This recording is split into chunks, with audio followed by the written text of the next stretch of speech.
So I bought a BMW E87 for just 2,400 euros. But it has quite a few issues. Starting off, it has a lot of bodywork damage. The bumper also has some damage. And as last, it also has a major dent right near the fuel tank. And now the interior. First though, it's missing a cap. The plastic on the air vents is worn. And the worst part in this car is the actual smell inside. And that smell came from the mold underneath the rear seats. So there's actually quite a lot that we need to change on this car. So let's get started. But first, we need to collect something all the way from Belgium. So you also got a brand new interior, a completely brown interior. It's pretty much brand new. And the best part, this whole interior cost us only 200 euros. I started off by removing the rear seats. Then I unscrewed all the bolts holding the seatbelt parts. After that, I started unscrewing the back bench. Going with the flow, I also started to disassemble the front seats.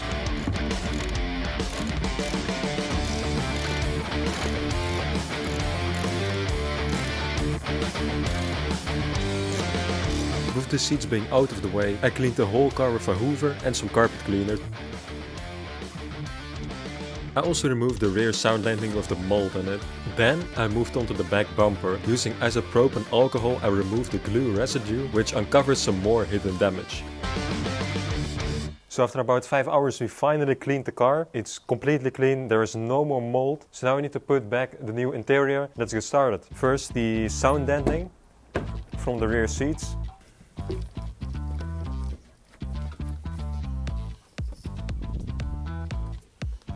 So to make it easier for ourselves, we installed the back seats from the trunk. And then I connected the electronics, and yes, of course, we disabled the battery before disassembling and assembling the seats.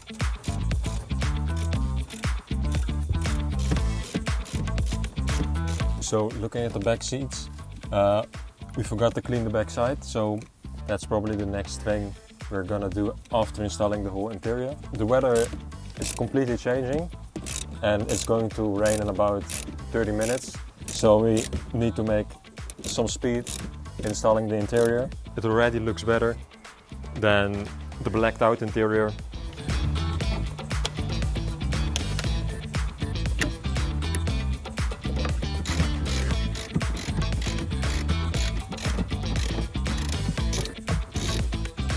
So it was quite a hassle getting the two seats in, but I think the most difficult part is now done. Now we need to do the back seats, and we probably don't have time to do the doors, so we'll do that tomorrow. Now pretty much the easy part.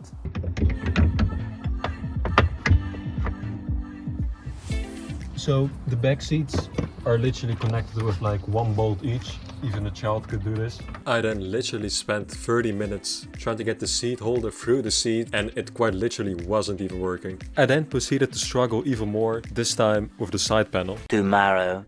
So it's me from the future. I haven't actually explained the door part. So we got these doors, both of them, for 40 apiece, from the same guy as the interior. However, there's a slight issue because these doors are the 2008 model and this car is a 2004 model, which means that the door handles are slightly different. They also have a finger scanner, which the 2004 model doesn't have. Also the wing mirrors are slightly different than the 04 model, which means that I would need to change the wing mirrors to either the 2008 model or the 2004 model. So I'm going to change them to the 04 model because I already have two of them. And now that I've explained everything, we can go back into the past and actually fit the doors. But before installing the door, I actually needed to remove the door card, which came included with the door. And for only 40 euros a door with a door card is pretty much a steal. The next step was then to remove the new lock and the old lock from the old door, otherwise the key won't work on the new doors.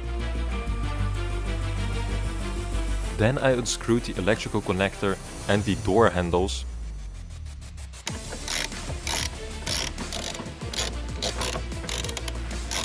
Disconnecting the electrical connector and then connecting the new door and screwing in the new door, which in the beginning didn't give the optimal result, however we later fixed it. The second time we matched the screw paint and the paint on the doors to make sure that the gap on the doors was exactly the same as it was before. So we fitted the new doors and we used the old paint to match it with the new paint, which gave us pretty much the exact same gap distance in the doors, and the gaps between the doors, it's pretty much spot on. So pretty chuffed with the doors. And we got this fitment by aligning the bolts and the paint on the doors, and this gave the doors pretty much the exact fitment we needed. And then it was time for the door cards.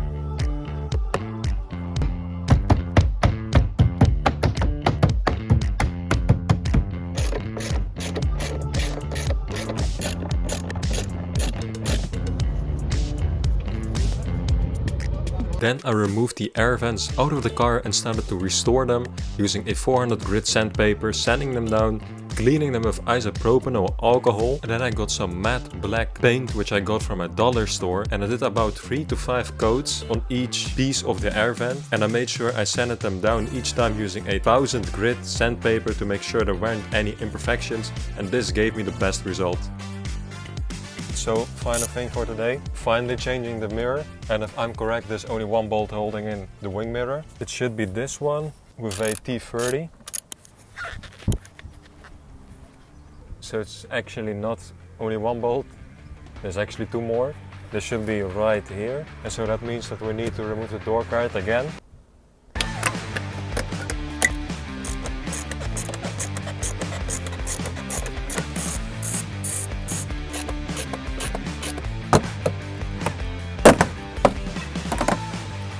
Finally it popped out using a trim tool. For some reason it's really firm. And the second one popped out. Now I have a little bit of access to the bolts. It should be enough. Now we unscrew these T30 bolts using only one hand. I didn't want to remove the whole door card yet again, so I'm holding it with my knees. So it's pretty difficult to remove this one, but I think the second one is going to be a lot easier because the door is already stripped down and it's on the ground. And I'm not holding the door card with my knees. Disconnect this connector, hopefully. There we go. So now the whole unit pops out and there's actually some foam in there. So let's disconnect the old one and then try to fit them on this door. Hopefully it fits. So of course starting off with the T30 bolt. That's the easy one.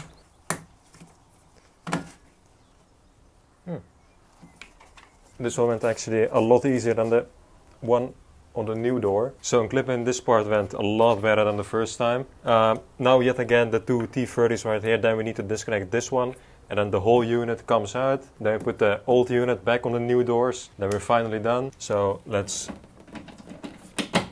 undo these ones.